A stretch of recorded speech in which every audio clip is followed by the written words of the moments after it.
ශ්‍රී ලංකාවේ ආනයන අපනයන වෙළඳාම් වගේම ප්‍රතිඅපනයන වෙළඳාමෙත් ජාත්‍යන්තරයට දුරටුව විවර කරන ශ්‍රී ලංකා වරාය අධිකාරිය තමන්ගේ අභිමානවත් 47 වෙනි සංවත්සරය අගෝස්තු 1 වෙනිදාට යෙදිලා තියෙනවා. ශ්‍රී ලංකාවේ පායමාර්ගික පිහිටීම වගේම නැගෙනහිර සහ බටහිර යා කරන මුහුදු මාර්ගයේ අතිශය වැදගත් වරායක් හැටියට කොළඹ වරාය කටයුතු කරනවා. මම විශේෂයෙන් ඒ 47 වෙනි සංවත්සරය වෙනුවෙන් කොළඹ වරායට මගේ සුබ පැතුම් අමාත්‍යාංශයේ හැටියට පිරිනමන්න කැමතියි.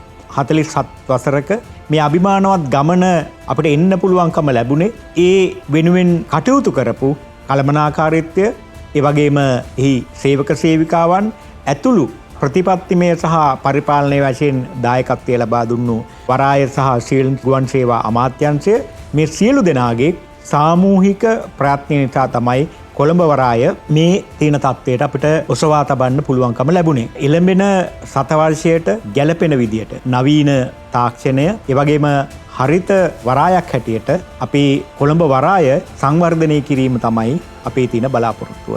දැනටමත් වසරකට මිලියන 8කට ආසන්න මෙහෙයුම් ප්‍රමාණයක් අපි කරගෙන යනවා. අලුත් ටර්මිනල්ස් කිහිපයක් එකතු වීමත් එක්ක මේ ප්‍රමාණය මිලියන 12.5ක් දක්වා වැඩි වෙන්න පුළුවන්. ඒ වගේ කන්ටේනර් මෙහෙයුම් වැඩි වෙනවත් එක්කම විශේෂයෙන් කාර්යක්ෂමතාවත්, ඒ වගේම විනිවිදභාවයත් ඇතුව ලෝකේ නවීනතම වරායක් හැටියට කොළඹ වරාය සංවර්ධනය කිරීම සඳහා අපි ඉදිරියේදී කටයුතු කරන්න බලාපොරොත්තු වෙනවා.